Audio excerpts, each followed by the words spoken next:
who are they to tell me that I can't wear my natural hair out? Or who are they to tell me that I can't rock a Black Lives Matter shirt?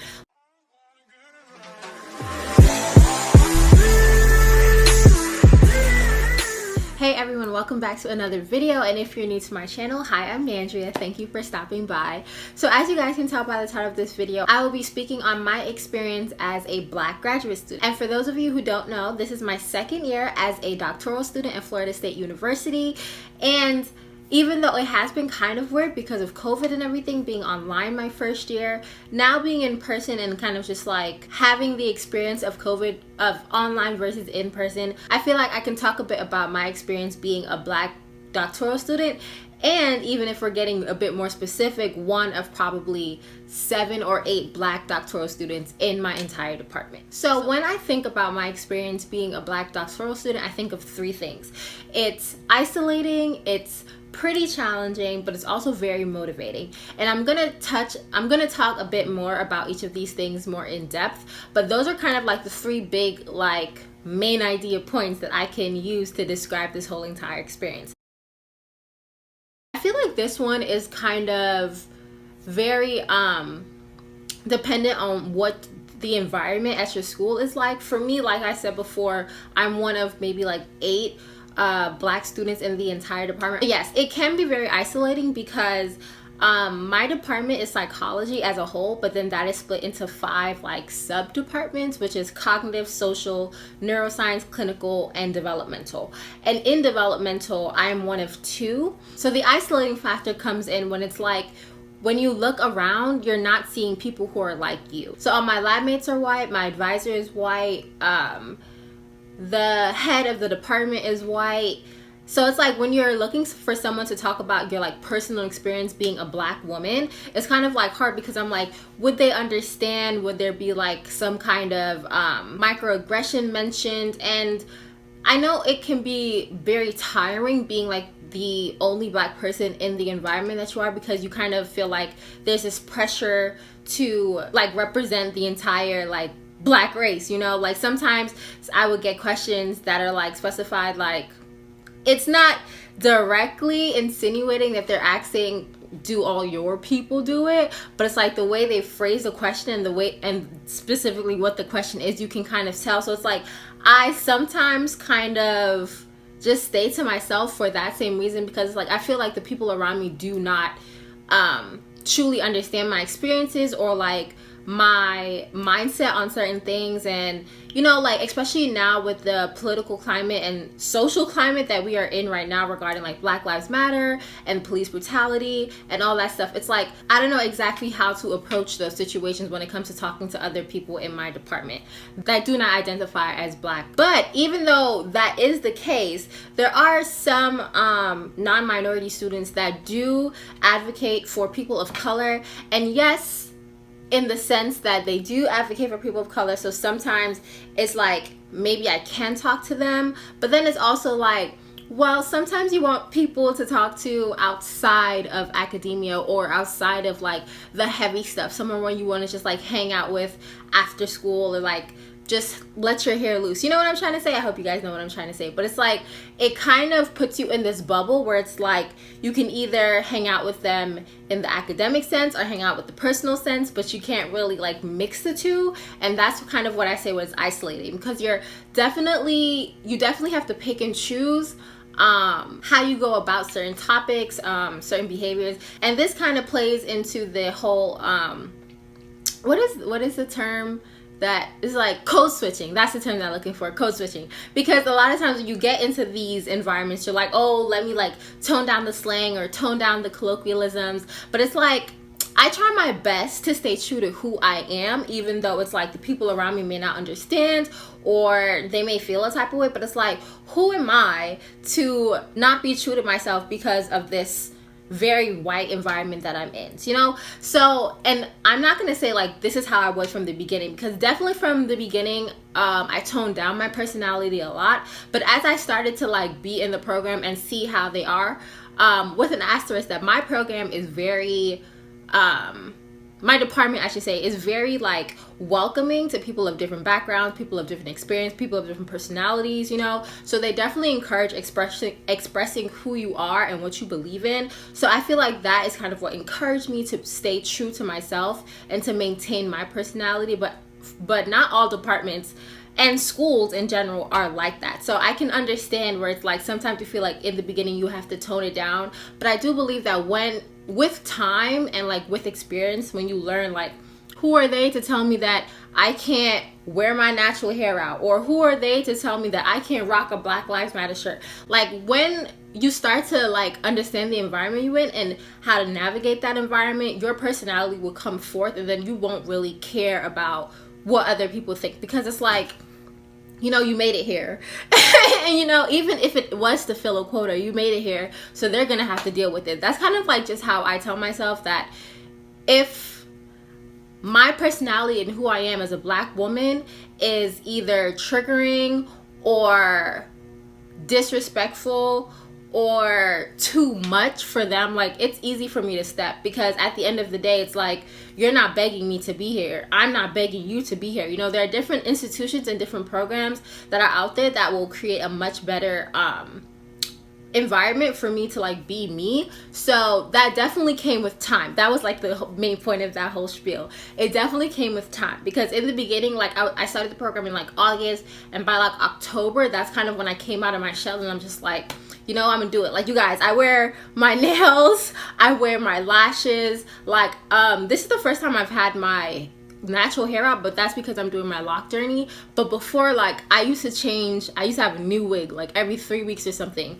So like I was saying, back to the main point, yes, it can be isolating, but in that small little isolation period, because it will, well, depending on where you are, it could be a small period or it could be a extended period. But in that period of isolation, don't let the environment that you're in push you to hide your personality or tone down your personality. You know, you're just in this isolation period until you can find people, someone or a group of people that you feel more comfortable with being with yourself. And trust me, they do show up. And that's kind of like the other 7 or so Black students in my department. We have a group chat, and sometimes we hang out with each other, because like I said, it can be isolating. So at those times, it is good to like seek out people who are of similar identities as you, so that you can create that support system and that group of people that you know that you can be yourself around. And so I highly encourage you to like seek out people that you feel like you can be you with when you start your program.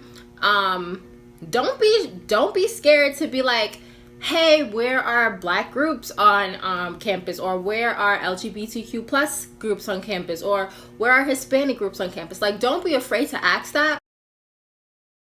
This one is more so in regards to like research. I know a lot of minority identifying individuals, when they do go to grad school, specifically a PhD program, the research are often centered on people with similar identities as them. And now that, I don't want to say causes a problem, but causes a challenge, because a lot of advisors are non-minority identifying individuals. So for example, my research interests are contextual impacts on the academic achievement of minority adolescents. However, the data that I've been working on has very little minority participants. So it's like, do I forget about the minority side of my research and just do the data that I have, get this degree, and just keep it pushing? Or do I fight for what I want, like what my interests are, and actually be like, hey, I want some more minority inclusion into this research, and I want to be able to look at my my population of choice. So that's kind of where it causes the challenge, because it's like, I don't know, I feel like us as minorities, especially like women in general, we get kind of scared to speak up for what we believe in. And I don't know what it is. Maybe it's like I don't know what it is. I'm not even gonna like try and like figure it out right now, but I feel like that's the most challenging part right now. Like me, for example, my advisor is pushing me to like do my interests, but it's like there's this, I have like the contextual impacts part, but I don't have the minority part, and I'm trying to figure out how to address that without seeming that like I'm trying to just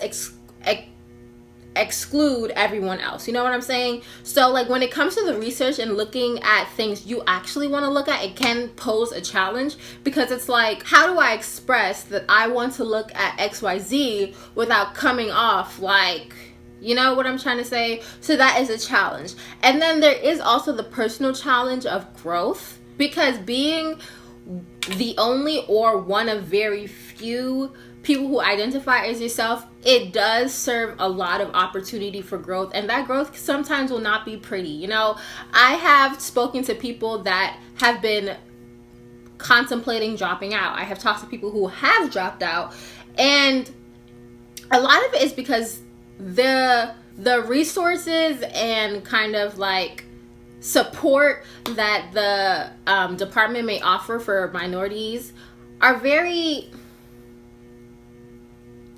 I don't want to say like but they're you know what I'm saying? Like, for lack of a better word, they're probably like meetings with a group of your individuals or stuff like that, but it's like you want something more concrete and more like substantial is the word I'm looking for. That's a good word. So yeah, so that can kind of pose that challenge, because it's like, here I am far from home in this rigorous program, like struggling to actually like really do work that I'm interested in. There's no one else around, so it's like, you know, it kind of makes you second guess why you do it. And that's why it's very important to remind yourself of why you're doing this program and why you're going through this long enduring program, because there will always be reminders that, oh my gosh, like my friends are getting married and my friends are having kids and my friends are moving on with their life, my friends are getting well-paying jobs, because grad school does not pay well. It pays like the bare minimum that they have to pay for you to live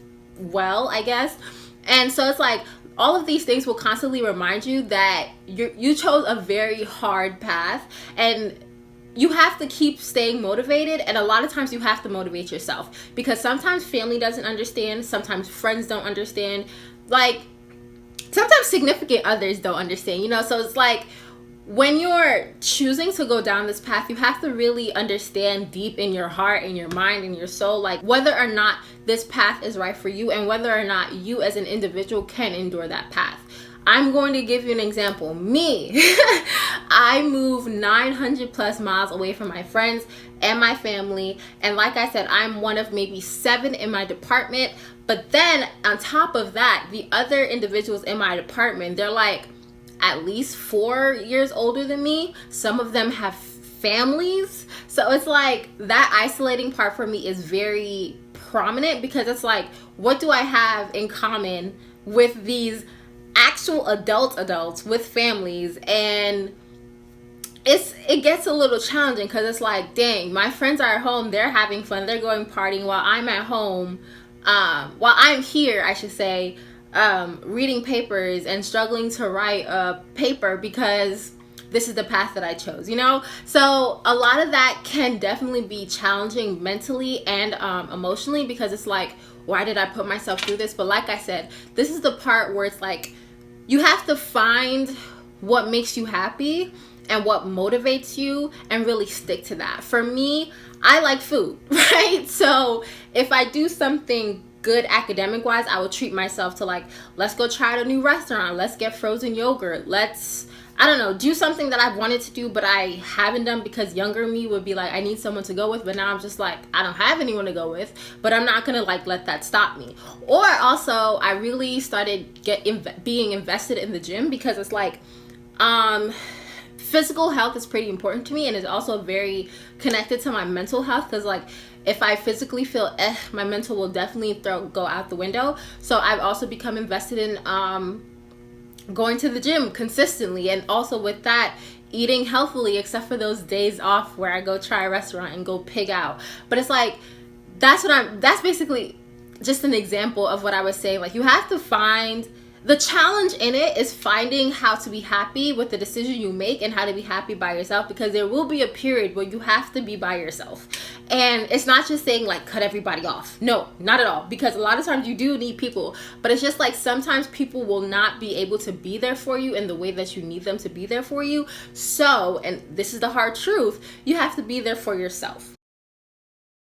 And the reason why it's motivating is literally every single reason why it's isolating and challenging, because it's like I am one of 2 in my cohort and the only Black person in that cohort. I'm one of 8 in the whole department of psychology for Black individuals, and it's like that is extremely motivating because that's an accomplishment. That is a barrier that I was able to cross, and I feel like with the strides that I take forward, I can open doors for people like me that want to follow this same pathway. So that also in itself motivates me to continue pushing forward and doing what I'm doing.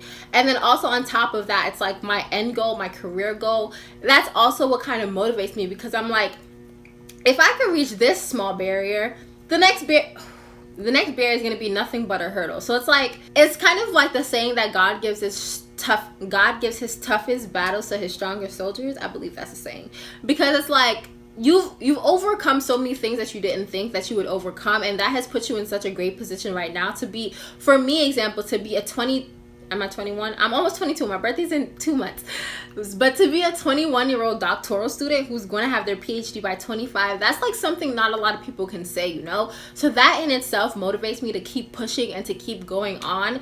And I know that also, like, my goal in the end is to probably go into education policy or something. But either way, I want to impact change on minority individuals, minority families, minority communities. And that also is motivating me, because it's like, the people in position to place change and to help those communities, they're not people who can understand the minority experience or understand what's going on. So it's like, I'm getting to a place where I can help my people from my experiences. You know what I'm saying? So that kind of is like what motivates me and helps keep pushing me. At the end of the day, even though I'm going through all of these challenges, I'm still going to come out much stronger and much better and be able to help others. So this was my video summing up my experience as a Black grad student. I know a lot of people have very different experiences. So like I said, I was only able to talk about my experiences here at Florida State University. And I hope this was encouraging or even insightful in any way for those of you who might be in your doctoral program or are considering going into a doctoral program.